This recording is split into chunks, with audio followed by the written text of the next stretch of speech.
Hi, everyone, and welcome back to Command Q, the podcast for quitters. We're your hosts, Maari Casey. And John Pelfrey. And if you were raised on PBS like we were, you grew up being told how important it is to be yourself. You probably heard a lot that there's only one you and that your differences make you unique and valuable. Well, if you went out into the working world and are realizing that it's been about 30 years since anyone told you that, today we're bringing it back. Today, we're joined by someone who's built a career on helping professionals stop comparing themselves to others and find strengths in their differences. Leadership coach Brian Alvo has an MBA from Duke and is the co-founder of the Next Gen Center. We're going to jump into the conversation with Brian now. What were your experiences that led you into identifying leadership training as a potential thing that you wanted to get into? Many experiences. I think the important thing as I chronologically walk through this is just some of the patterns that emerged for me that kind of led me into this place, I suppose. So when out of undergrad, I went right into public service.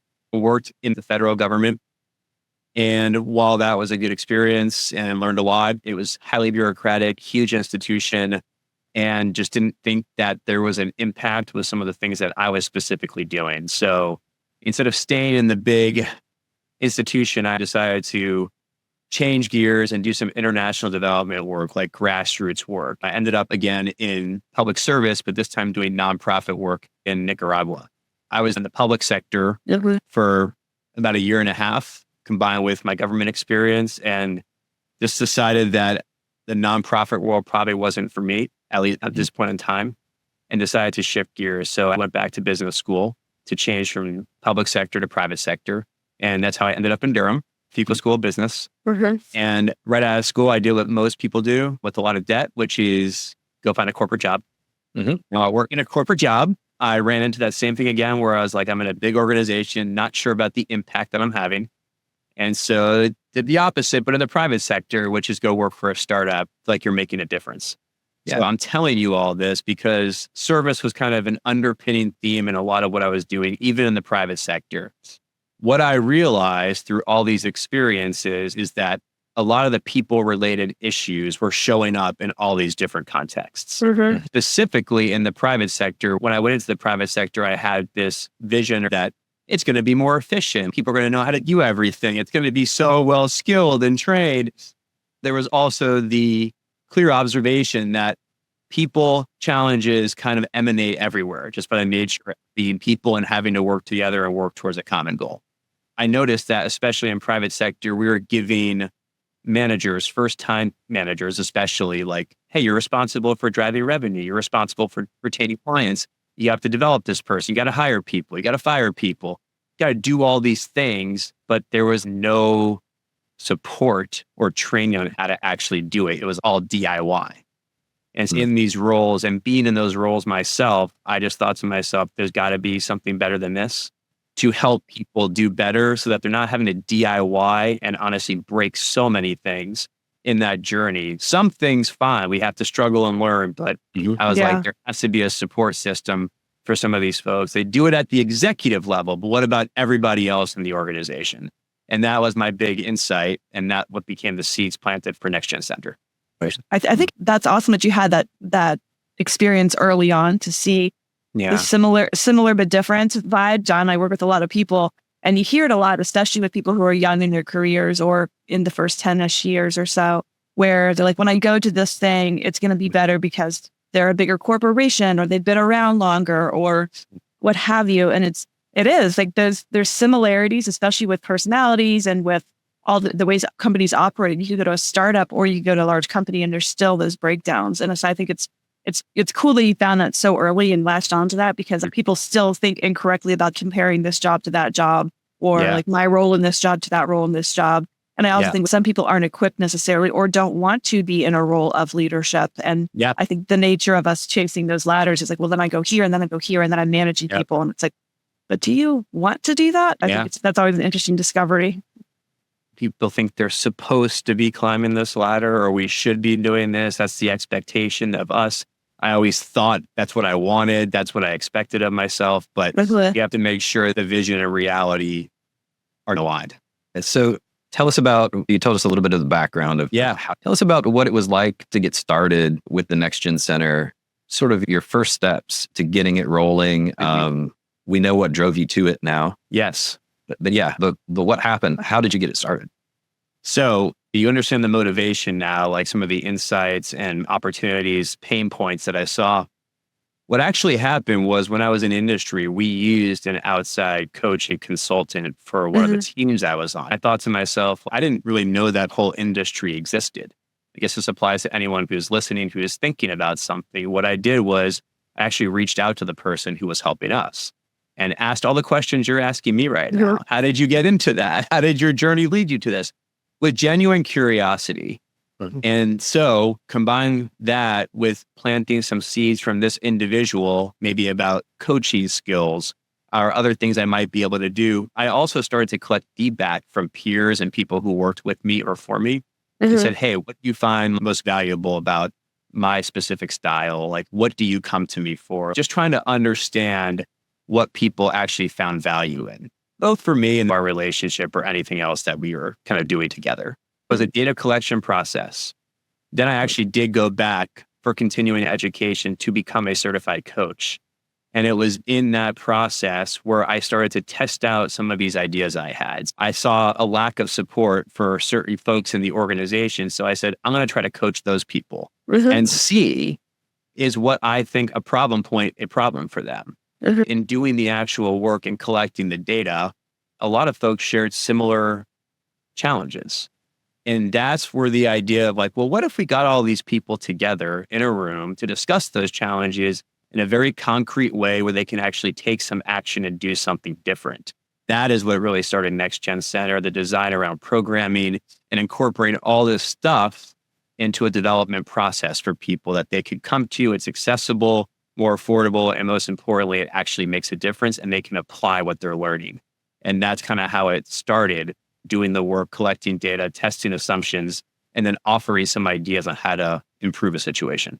While you were collecting that data and learning from these people, what were some of the insights that you found, moments where you went, oh, that's surprising. That's not what I expected. What were those?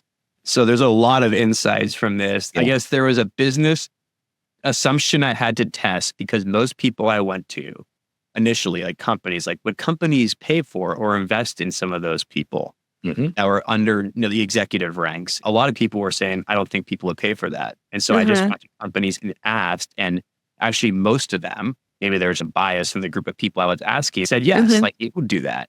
So that was one thing I discovered, is that there are companies that wanted to invest in their people, which is great news. The other thing I learned is that a lot of people, especially as they're rising through their careers and at this managerial, trying to get to the next level, think that their challenges are unique. And so they feel like they're alone in trying to navigate things. And that was really interesting because all the data in similar situations indicated that not only are you not alone, but there's a whole group of people who probably are struggling with the same thing. And so that was a big insight, that people thought they were alone. And it was interesting to think about how we can support that. The other thing I noticed, and this comes up in coaching all the time, is that the same skill sets that got you to one place, we double down on because we think they're going to get us to the next place. And there's different skill sets. We all know this just from becoming an individual contributor, where your benchmarks and your success might be based on your knowledge and intellect, but then having to manage a whole team of people with different personalities, experiences, different feelings of loneliness, whatever it might be, that's a different skill set. Now, it doesn't mean you have to do away with what you did before, but you have to be additive. The idea that what got you here won't get you there became a pretty big insight. And people put a lot of pressure on themselves. Trying to navigate all these things together became some very helpful data, if you will, to help design what was really helpful for those people. Yeah.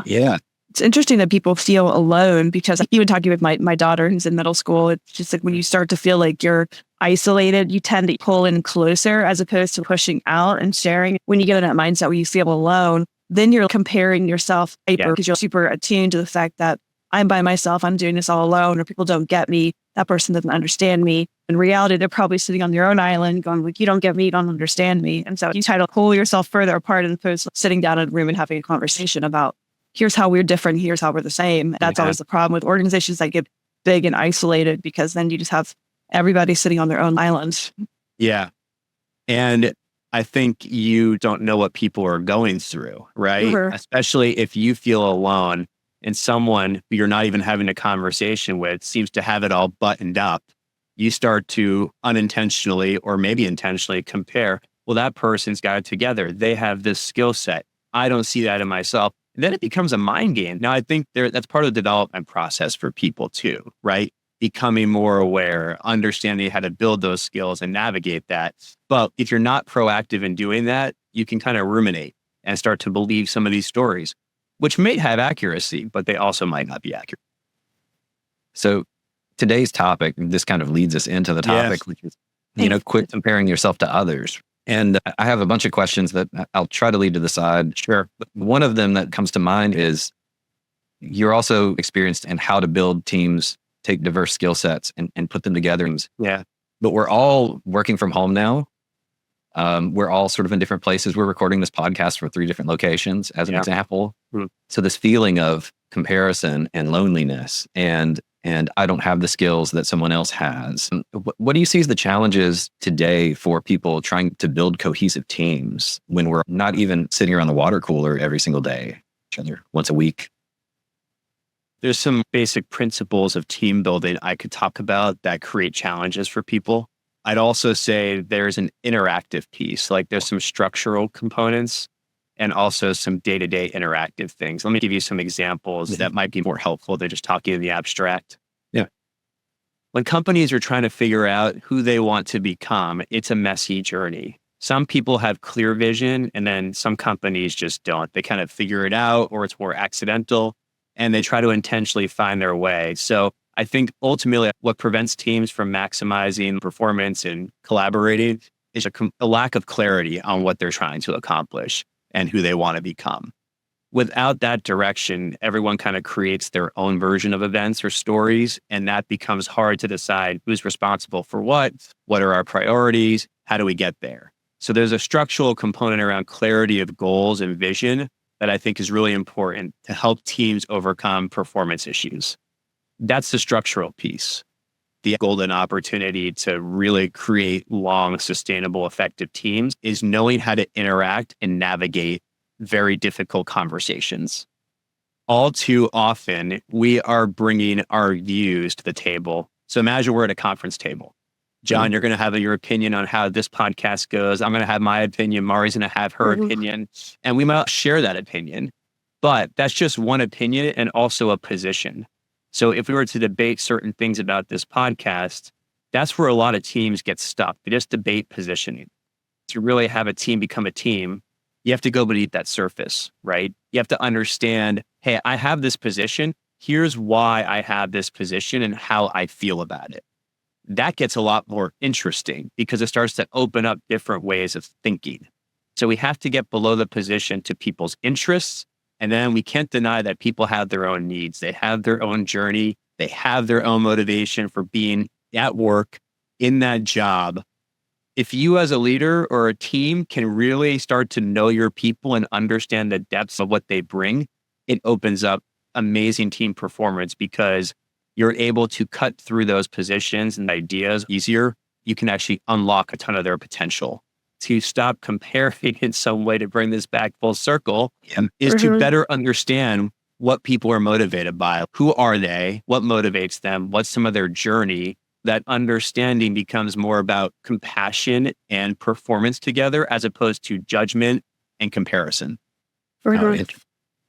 So how do you get to that underlayer? I know when we've worked with you in the past, we've used the Clifton Strengths as a sort of a starting place. Is that where you tend to start with most people, or do you have other tools as well? What do you do to get started?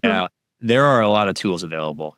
And so as much as I love Clifton Strengths, I'm certified in it.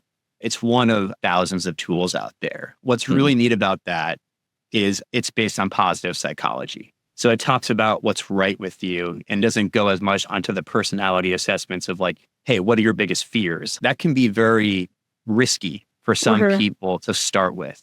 Now, again, with a very safe and evolved team, you're probably able to do that because there's no secrets anyway. Hey, John, hey, Maari, I see you every single day. I know how you are. I know where that's coming from. So you all have been together. You're a mature team. These tools are very helpful as a starting point, especially if they haven't done this type of work before. It just gives you a language or a framework to start having more meaningful conversations. Yeah. But also add, there's other ways to do it too, whether it's through 360 feedback. I also shadow some teams to give feedback on what I see, one-on-one coaching to become more aware. A lot of it comes down to being a little bit more open, honest, and vulnerable so you can allow yourselves options to go through those different levels and discover whatever needs to be discovered to have a healthy team. I think it's been interesting, and it was really interesting working with you. And obviously, John and I have worked together for a long time, but the word empathy always gets thrown around. It's a big word. And I think there's like so many different levels of the value of being a naturally empathetic person, having that.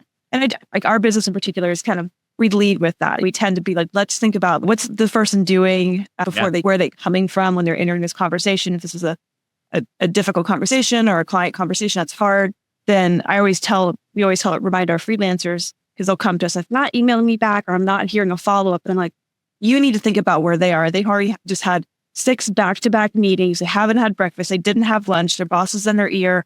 They need to pick their kids up because you were in that position before you went freelance. And you're forgetting the role that they're in. And the same thing for the client. Remember, the freelancer, they're having to manage their taxes. They're having to manage multiple clients. Reminding ourselves that people are coming to the table, not with baggage, but just with a lot of history and a lot of thoughts. When you're talking about this podcast, I always like to use an example. Like when my husband and I got married, I grew up using AIM toothpaste. Like in my mind, that was the only toothpaste.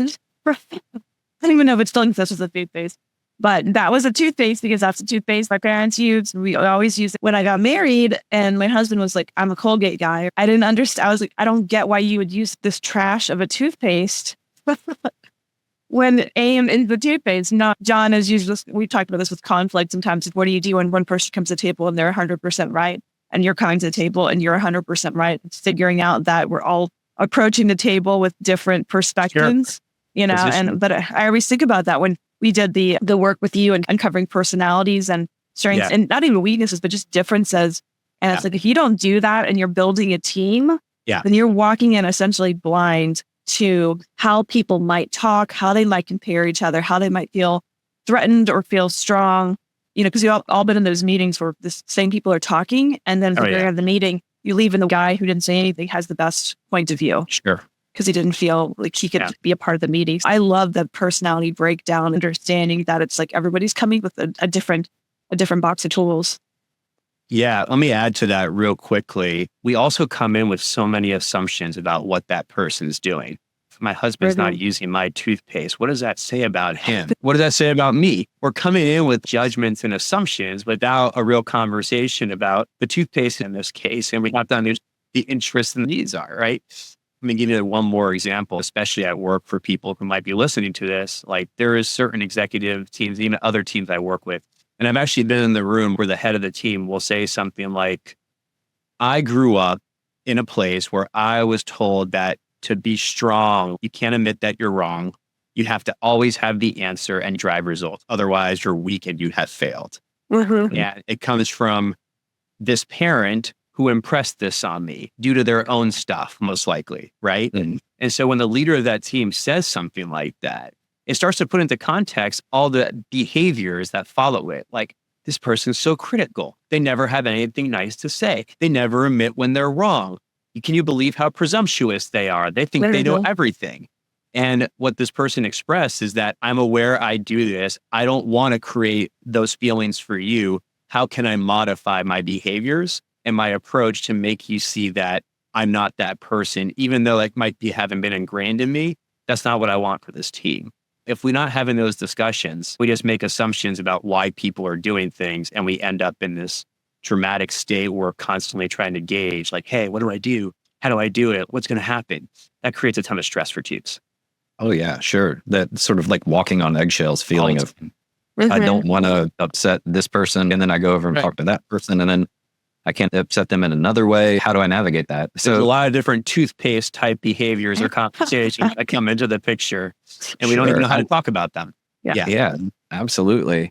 So when you start to break down these teams, and let's say, let's just use the Clifton Strengths as an example. Sure. How do you start to approach that conversation to get them on board with the idea that we're going to use this tool, and this tool is going to help us set and define a common language that we can all start from. How do you get there and get the buy-in? Getting buy-in, one thing I've learned over the years is the best way is to have the leader of the team or the head of the company support the initiative. So Maari, that would be you, right? Your support, advocacy, and being a champion set the conditions for everyone else to be open about it. If Maari was like, I don't want to do this, it sets the tone. And then we all have a different mindset or approach. So to get buy-in, set the right tone, be a champion, be an advocate for learning and development. Then it just depends on the group. But what I would say is that there's a couple ways to approach this. Number one is you may want to take some time to meet with every person or participant in the group one-on-one. You can go through their results with them. You can just get to know them so you can foster some trust, right? Because trust is the key. Or you can do a group session with advocacy from the head of the group or the team that helps set the conditions for an introduction or understanding of what we're about to do. Then really what we do is go through a different process. Number one, for example, how to actually talk about these things. Earlier today, I ran a strengths workshop with another team. The first thing we did was talk about it and put people in breakout rooms to share what they learned, just to create the environment. It's good to talk about this. See how comfortable you are talking about this. I think once we're able to be open to talking about it, we can start to have more challenging conversations. It's not like our podcast right now. We're not just going to jump in. We're going to warm it up a little bit. The reason that matters is because everyone learns differently. Like I've known Maari for a long time. I feel like she could just jump in and have a really great conversation without much warm up. Where you and me, John, we might be slow to warm up and we need some time to ease into it. We have to understand that people are showing up to these exercises differently based on their experiences. So in order to meet people where they are and get them comfortable, take the assessment, small group, bigger group, maybe a pre-recorded workshop, maybe some more reading, anything that's going to get someone to say, I think I feel a little bit more comfortable to have this discussion with my team now. It's deliberate. Some people want to just go all in quickly. Hey, you're in the deep end, go figure it out. But I don't think that's going to maximize the potential of the group or the exercise. Yes. Once we get those strengths and we've done the assessment, we understand the strengths. Yes. Can you talk a little bit about how you help people to understand what their strengths are, what their shadows are? What are strengths and shadows from your perspective? And how you then start to, this would be part two of the question, how you start to integrate that language into the team building. Oh my gosh. I'm excited about this because there's so many layers. If I'm going a little bit too deep, just let me know. The Clifton Strengths Assessment is based on positive psychology. It's about your talents, what you're good at. It's going to produce some results for you. There's 34 in the assessment. I usually only work with 5 for people, so it's more practical and manageable than all 34. Once you get your results, I would have a discussion with you about what stands out to you about your results. How do you feel like they represent who you are and what you do? And then in that conversation, I will invite people and ask them to go a little bit deeper, like, or what influences in your life may have had an impact on the way you do things or the way this shows up. So once you get people thinking about, here's what the result was, here's what influences I had, then you start to connect some dots and say, how does that influence what you do now? And then people start to see, like, this is a whole person thing. What I do at work is also probably similar to what I do in my personal life. And it might manifest differently. It might get triggered differently, but it's still there. So then once you understand the internalization and connection to your behavior, you can start to do some pretty neat things with it. As an example, my number one theme is responsibility. All right. It's about being driven to serve. I work with someone on my team who has something called restorative. That's about solving problems. She's often looking for potential issues or problems before they actually happen. When we get comfortable understanding these things about ourselves, we'll be in a discussion and debating an idea. And she'll express a concern. I'll say something like, got it. I hear you're concerned. Is that the restorative concern, or are you legitimately concerned about this? Basically creating some distance between whatever story she might be making up or not and what's actually happening. And then half the time she'll say, I think it's me. I think it's the restorative thing. And the other half, she'll say, actually, I'm concerned that this is not a good decision for the company. And I'll be like, oh, well, that's really interesting. Like, tell us more about that. So it allows you to differentiate between things. I do the same thing with responsibility. I'm like, I'm worried about this. I might not want to do this marketing activity because then people might not get the right impression of things. And I'm responsible for like next gen. We'll say, I think that's my responsibility thing, doing its thing. And they'll be like, yeah, we don't believe that at all, but thanks for sharing. So it just gets us out of that positioning state and allows us to have real conversations just by labeling it, talking honestly about it, and then making adjustments is really how you get better and actually leverage this to the most of its ability. And that's the shadow side too, John, to answer your question. It's the part that helps you do things like serving people. The shadow is I might want to serve people so much that I say yes to too many things and then I burn myself out. Yes. Well, it's funny because like I have a tendency, I can't remember the name of this, I'm a dreamer. So I'm like, we could live in Paris and we could open a bridge. We could start making our own wine in the backyard. And so my husband and I have been married long enough to where he'll do this too. And I'm even to my planner mode, which is like, all right, let's look at bread recipes. I start budgeting. And then he's like, no, I don't really want to do that. So we've learned enough about each other to say, like, is this a realistic? Are we just ideating and future talking? Or do we need to put some action steps together and get this going?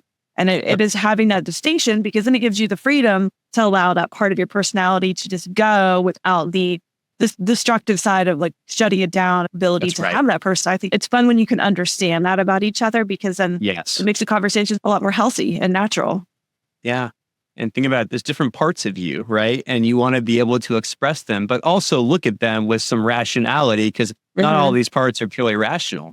But the point is allowing yourself to express those things in a very deliberate way is very productive, because there's probably some great ideas in there that you don't want to shut down. We just don't want to take all the ideas because it might be impractical. So there's probably some pre-marriage counseling to the next gen center. Maybe. That's the next phase. Next phase. Would be, what type of toothpaste do you use? How critical is your toothpaste choice? Yeah. Right. Well, it's interesting because one of the things that we were talking about before our conversation was the buy-in aspect of personality tests and understanding personalities. People need to understand the value of it so that they fully invest in going through the process. When you're first starting to work with teams or individuals, and you see how comparison has either held them back or caused conflict, how do you talk through that with them? Because that's, for us, one of the things we're talking about is why should we quit comparing ourselves with others? So how do you share that with your teams to help foster that buy-in when they're starting the process with you? I think it's inherent that people are probably going to compare on some level. So I don't think it's so much about complete elimination as it is like mitigating it and making it useful. As an example, I could use an assessment like Clifton Strengths. Excellent. Highly recommend. But before I even do that, sometimes I'll interview different team members on the team to get a sense of what they're experiencing. The challenge I have with the assessment first, and it's not necessarily a universal rule, is that it does put you into a framework. And some people feel like that puts them into a box. When I'm talking to teams, what I'm most curious about is like, what do you feel like? How effective do you think the team is? How do you feel being part of the team? And I think most importantly, it's like, how skillful are you all in performing together? And so when I go interview people, I get a sense of how they feel about it, and also the specific behaviors, like the actual interactions that are making or not making that team successful. Understanding the depths of teamwork and how to make a team effective and portray that buy-in, it's important to understand what you all do without comparing to anybody. How do you actually behave? How is that serving you? And then I think a relatively helpful comparison is when you look at other teams that might be more effective, what do they do? How do they behave? And then what skills, knowledge, abilities do we need to work on to close that gap to become an effective team as well? Comparison or collaboration for best practices can be very helpful, but a comparison to judge yourself and beat yourselves up can actually be more harmful unless you take a measured approach to saying, how can we improve or solve for this? We all have strengths. and the role to play on the team, Yes. right? So even if my strengths are different from Mari's and I go like, man, I really wish I was a futuristic dreamer type person, that I live in a different world and I have a different perspective, but I want to be the dreamer because it seems like fun or whatever it might be, right? How do you then start to break it down and say like, well, John, you have these strengths over here. Yeah. You're a learner. Maari is a dreamer. Yeah. And the two of you can work together to feed off of each other. Where part of it is I'm comparing myself, but I'm also, I need to learn to use my strengths to better the whole opportunity, right? And that's where you come in to say, here's how we can interpret this a little bit, right? That's right.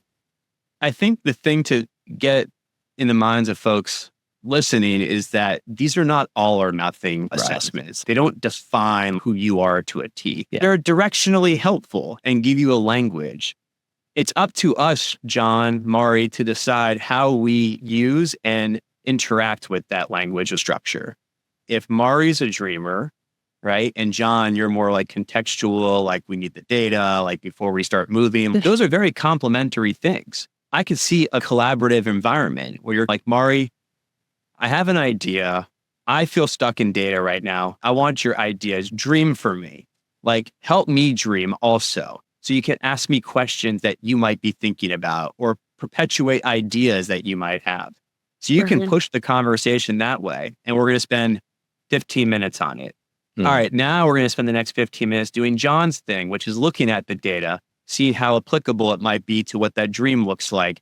And John, if you want to get better at the dreaming thing, then you ask Maari to give you some insight into how she thinks about dreaming, or she can prompt you or practice with you. To be honest, I've done this with people. There's a group I work with where one of the folks is very much based in reality, all the reasons why things can't happen. And we're trying to train some different type of divergent thinking. Well, the way to start that training is to practice the questions that will set you up for more divergent thinking. I'm just hoping or wishing that I change this behavior without assistance. I think that can be very hard. We need to depend and support one another. That's when knowing your talents is great. If someone's great at communication, and I don't feel like I'm great at communication, two things. I can ask them to help me communicate. I can watch them communicate. Or I can say, hey, what are you thinking about? What practices do you suggest for me to get better at communication? We just can't leave it up here. We have to actually engage with people to make that happen. Yeah. You mentioned something earlier that I want to bring back, but it's like, we've grown up comparing ourselves, right? Because you grow up and it's like, this is how I walk. This is how I eat. I look at my parents. This is how I interact in a group. And then this is how I play sports. Watch Michael Jordan. The distinction you made is great. The comparison can't be, oh, look at Michael Jordan. I'm terrible. I'm never going to be great. I'm a bad player. Using comparison in a negative way versus being like, I could be great like them. I can do this. I can change my dribble this way. That's a great distinction on how comparison and modeling somebody can help you improve versus pulling you back and slowing you down. Yeah. A lot of it comes down to kind of what demonstrable behaviors that we were around, and also just society, right? Like we do tend to frame the most successful people, like the richest people in the world. Yeah, you got to be perfect. And we're thinking about, especially as kids, developing a sense of self-worth and confidence. These things can be very hard to navigate. One of the themes in the assessment is competition. It's a theme of influence. It's really about striving for excellence and wanting to win. When I'm with people who have competition, watching them engage is very interesting. At its best, they're pushing for a win-win. They're pushing for the company and the team to do better. Maybe win their argument, but also share in the success. Competition at its less effective form is, I have to win this argument and you have to lose it. It's a zero-sum game. And honestly, I think sometimes it's hard out in the world because things get framed in a binary way. It's like you're a success or you're a failure. They do that to simplify the message, but I don't think that meets the reality of what we need to be doing, which is thinking win-win. And so comparing yourself, if you will, in terms of trying to get better without too much self-criticism can be helpful. But trying to have a zero-sum game, which is kind of how it gets framed sometimes, we have to work through that. And that's where having these things is helpful, because someone with competition might say, I think I'm doing that thing right now. Maybe my ego, or I want to win this argument. Let me step away. Or somebody else, you chime in who might be more helpful to solve this. That is, I think, an epidemic in our current society. Sure. Right? If we really look at that one, the competition one. Yeah. And we look at sports and competitiveness. Maari, her daughter's now playing middle school basketball and volleyball. My son competes in tennis. Even in those worlds where you're younger and looking up to the people that you see, you have no real idea what it took for them to get to that point. You see Yannick Sinner, Carlos Alcaraz, or Novak Djokovic. Yeah. And you see them almost in their finished form. You don't see the 10, 12, 15 years of what it took to get there. Right. And then now you're a 15, 16-year-old kid going, there's no way this isn't for me anymore, because Carlos was already a professional tennis player at 17, and I'm 15, and I'm the 5th player on my high school tennis team. Yes. And it's sad as a person who wants to see kids active and is excited. And they go like, well, if I'm not hitting 130 mile an hour serves by the time I'm 15 years old, let's pull back from that a little bit and understand that it doesn't have to be about competition in that way. Right. Right.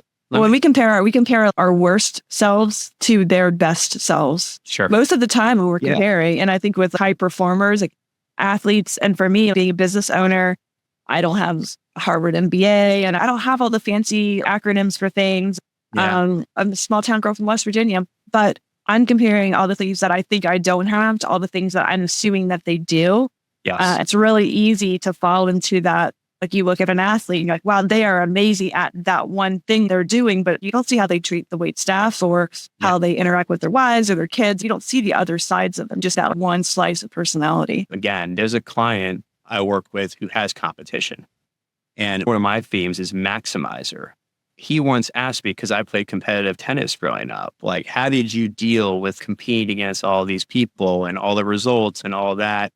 I had some ups and downs, no doubt about it. But honestly, my answer was I was focused less on becoming a certain ranking and just focused on becoming a better tennis player every day and focusing on the process versus whatever the outcome was. And I actually do feel like I did live my tennis career like that for the most part. In the end, when I was more burned out, it became harder.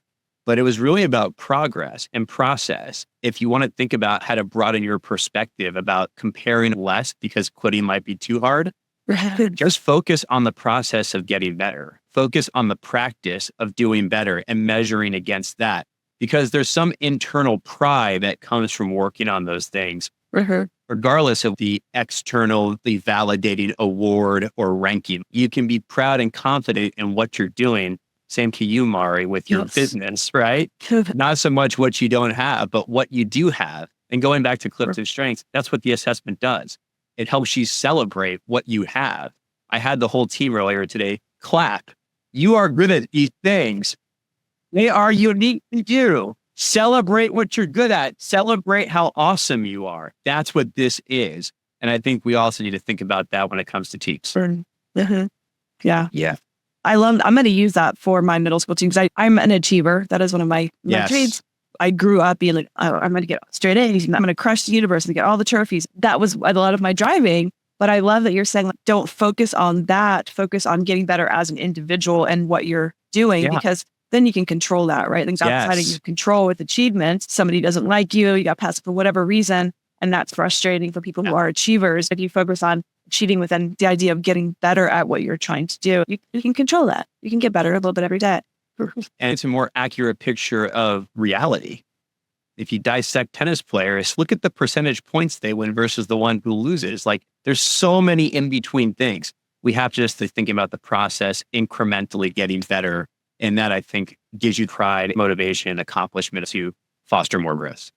Right. And I don't want to derail this conversation completely and talk into about tennis. But because we could just do the podcast on that. Next time. But one of the things that's interesting about tennis is most of the time a match, even a 5-set match that lasts 4 or 5 hours that you watch on the US Open, the breakdown will be, 51% of the points won by one person, 49 by the other. The difference is little things. It's little moments in a match. It's not that this person is significantly better than that person. It's It's these little things. And I think when we talk about comparison, you've got competition and also comparison, and people will dissect the match at the end. So often, I think we blow up these things that are our weaknesses. And really, the differences between most of us on a team are pretty small. But we've made mountains out of molehills. Yep. And we're really thinking about it from the business perspective.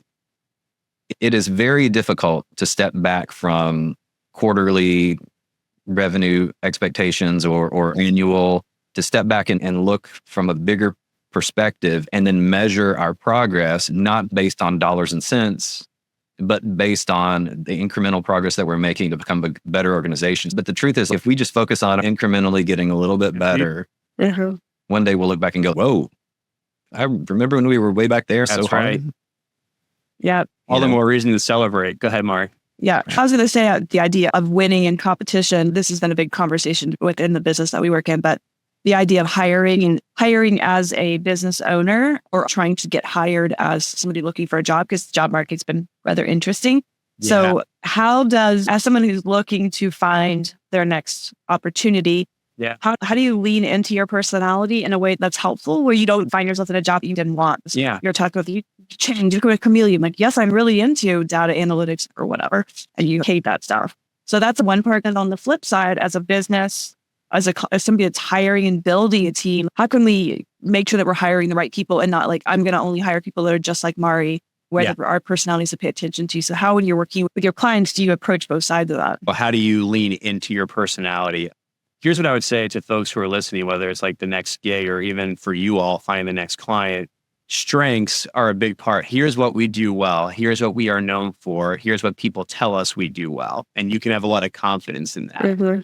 I'd also say it's not only your strengths, but also your values, what's important to you. Because you can be good at something, the client can be good at something, it could be a good match, but you might not behave at the same level of expectations. And that can be very draining. So I think strengths and values together bring a huge recipe for how you pursue things. It's likely going to give you some real positive energy when you're doing those activities with that client. Mm-hmm. So I think looking at it through that lens really matters.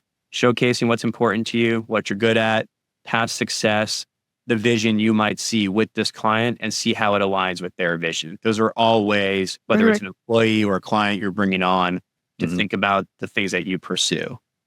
And then in terms of tendencies, we tend to hire and work with people who are like us because it's more comfortable. We have to actively work against that. While Clifton Strengths, for example, is not a hiring tool, what I think about is, what does this person bring, especially relative to what I don't bring? I'm looking for people with different skill sets and ideas that might not be something I typically would feel comfortable with. But a part of that discomfort creates opportunities. One of the things I was sharing with the group earlier today that I was working with was basically like, there's this team that I know and did work with. And they literally, when I did the Clifton Strengths on them later on, they all shared like these similar themes. And these themes like were not even that common. And I went up to my friend and colleague and said, just hire someone who is the exact opposite of who you typically hire, as long as they're competent and have the skill. There's too much bias and groupthink when we're hiring the same folks. If you're thinking about growth, diversity of perspective, ideas, like pushing the team to a different place, the research is pretty clear that having some diverse thinking is very beneficial. While you might not be able to test people with an assessment, you have a sense of what you typically do. You don't have to do the opposite, but do something different. Well, I typically wouldn't think about this, so maybe you should this time, and give it a whirl. You can have a lot of ways to test that out too, without taking too much risk. Does that answer your question? There's some pretty big challenges around that. If you have a culture where there's a lot of people who actually told me, how can I get everyone in the office to think like me? And I was like, you can't. That's impossible. We're all of us are very different people. But the culture that wanted to be instilled was, I just want a bunch of people that will do it the way I do it. Yeah. If you get hired into a world like that, and you say like, well, you're the one outlier person, we're going to test this theory. Well, right? You're the new guy who is divergent from everyone else. In order to do that, we need to work with someone like you who can help coach through that process. Sure. Otherwise, that person's going to feel like they're on an island and probably won't last. Yeah. It has to be intentional, right? This goes back to what you're good at, but also the values. If your values don't incorporate divergent thinking or creativity, and it's a very functional, technical job, hire as you wish, people can opt into that too. Without the clarity of what we stand for, how we behave, and how we make choices and decisions, it gets a little bit harder. So I think while we might agree that a diverse set of skills and personalities and experiences is certainly beneficial, some people might not want that. And maybe it's just ought to go somewhere else, a place that might have that instead. Mm-hmm. Yep. So how do you see traditional hiring and employee review processes failing us? And as part of this, obviously there's a right way to do it and a way where it's just not beneficial if you don't do it the right way. So how do you see the traditional ways of hiring and reviewing really failing? I'll speak to the reviewing part. It's more of my sweet spot. On the performance reviewing piece, we tend to make those processes more like events. Once a quarter, we're going to have this review. And even more frequently, once a year, we're going to have this annual review. It's like this huge buildup and it's full of surprises. There should be no surprises in that annual review if we're doing things well. And I think it goes back to continuous improvement, continuous engagement, continuous conversations about feedback. We don't have to have a conversation every day, but maybe once a week, maybe once a month. Hey, what are we doing well? What could we be doing better? How do we integrate that into our process so that we're not judging and building up to this one moment to determine how we view ourselves and our self-worth as a team or as an individual?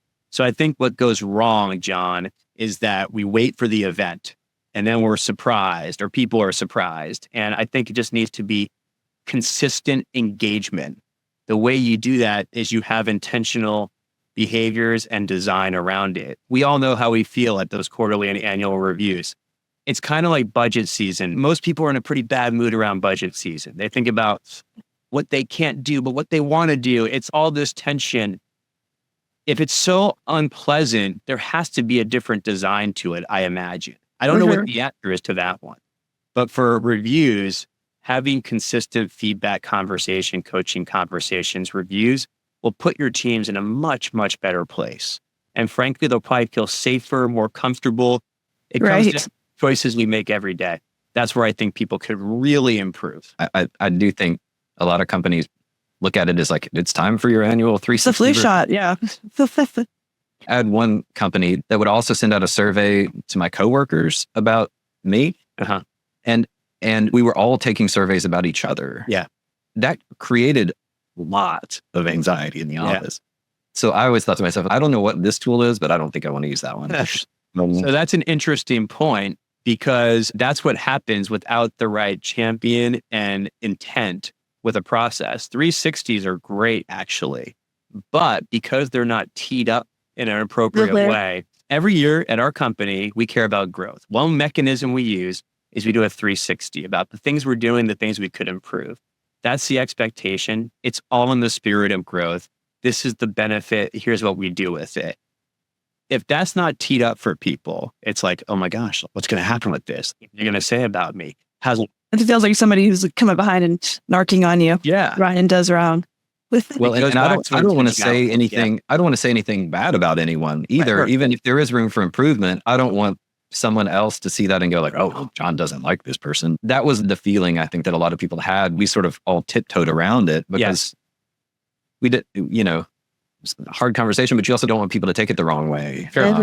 You don't want to cost someone a job and an income either. If there's several people that are feeling a certain way, there's got to be a better way to approach that. Yeah. Then you scored a 1 out of 10 on this. And so that's the end of it, right? Yeah, that's pretty harsh. Yeah. But if you weave it into your process, it can be helpful. If you're the CEO of a company one day and you had an experience like John's, you start to anchor to, I didn't like that feeling, so we're not going to do 360s. Yeah. Again, being aware of where that comes from could be a strength and saying, look, that was that time. Now we're here and here's what we stand for. Here's what we're going to do instead and give it a try. Yeah. I like that. Do you have any other final thoughts or insights on something that you wanted to express about comparison specifically? Yeah. I would say for folks in general, spending the time and understanding who you are and what's important to you, especially a strengths-based approach or values-based approach to who you are, can be the guideposts that outline and help shape what you decide in the future. That will also, over time, not make you quit comparing, but build more confidence in who you are and the value you bring, as opposed to just looking at what you don't have or what other people are doing. So you can be confident, going back to the process of improvement, of doing the introspective work and knowing who you are and what you stand for. And I think that can be very helpful. And that then emanates throughout groups, it emanates throughout teams, can emanate throughout a whole company. And so I think just doing that work is super critical. It's also something you have agency over, as opposed to letting somebody else determine that agenda. Nice. So we're going to move into the lightning round here. These are designed to be 3 quick questions, but every time we interview someone, they turn into bigger topics or conversations. We're like, see at your podcast. This is like the sequel. So lightning round. But the idea is that you hear this question and just whatever comes to your head. Sure. So here we go. How should you actually answer the interview questions? What are your weaknesses? Well, so my lightning round answer would be acknowledge your strengths and your shadows, right? So if I were talking about responsibility, like, hey, I'm very service driven. I sometimes say yes to too many things. One of my weaknesses is that I have trouble putting up boundaries initially. But because I've been actively working on this is how I expect to do that in this role and why it's going to help the team and your company. Mm-hmm. You can take the weakness, acknowledge it, and say how you've been working on it, how it might apply to what you're going to do and why it's going to have an impact. Nice. And you tied it to your strength, which we assume is another question. Yeah. You're hired. Good job. Thank you. I'm very excited to work with you all. Can we all be leaders, or are some of us born to follow? Well, that's a bigger question, but I'll do your lightning round for you. All right. If we break down leadership into, I think, a different definition of like, hey, how can I influence more effectively? How can I modify and navigate change? And how can I exhibit different behaviors? Leadership is really positionless. It's about behavior choices and making the commitment to do better and be more and help others do the same. While some people might be more predisposed to that, and that's where strengths can come into play, I don't think it's definitive. It's something we can all work on. Even little kids are demonstrating different types of choices and leadership from a young age. Things evolve over time. But as humans, we start to learn and reflect. We have the ability to have some free choice and will on what we do. And so I think if leadership is a choice, it's something everyone could do, knowing it might be harder or easier depending on your circumstances. Good. Name one way that we can make networking events suck a little bit less. Reframing it from suck a little bit less, it's having intentionality again. I do not love networking events, but over the years, I've learned something. What is my goal in going to the networking event? My goal is to meet a couple of new people. So when I get there, the choice I'm going to make is to approach someone when I walk in and strike up one conversation. Then I might look for somebody else I know and ask for an introduction to somebody else. I think intentionality, if you're thinking about how to make your networking experience better, that's what I would choose. If you're thinking about it from how do we make this networking event better? Probably an intentional exercise that gets some of the awkwardness out, I think could be helpful. And I don't have great ideas this moment, but I think with intentional activities or choices or goals, it can be done.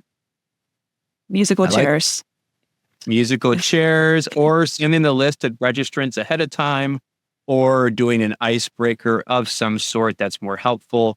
Some folks use like a give and take, like you take a note card. Here's what I hope to give tonight. Here's what I hope to take. Put it on the board. Like getting people's voice in there and making them feel like they're a part of it, I think will get the ball rolling.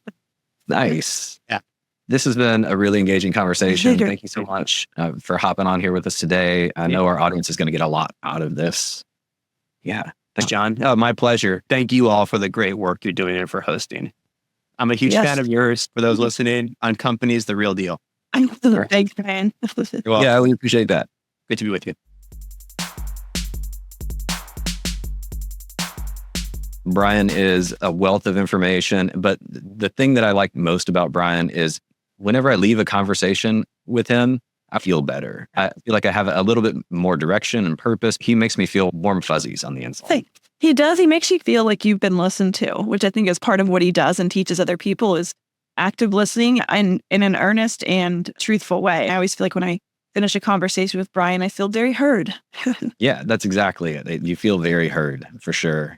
So what are we going to quit after this conversation?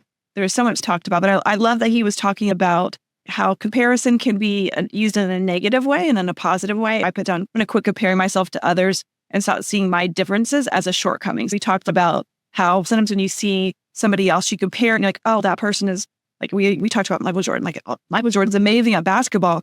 Therefore, I'm never going to be great at basketball. You see the difference as a shortcoming, and it could be a negative thing. And so I'm going to quit using comparison in a negative way to see what I don't have. Yeah, that's a good one. I think for me, we talked about buy-in. We talked about getting buy-in from the start. And so I'm going to quit assuming that everybody already knows what's in my head. Does that make sense? So I think sometimes when we get a good idea or we have an idea to pitch for a project or we're trying to get buy-in from other people, we start from a place of already assuming that this is a great thing.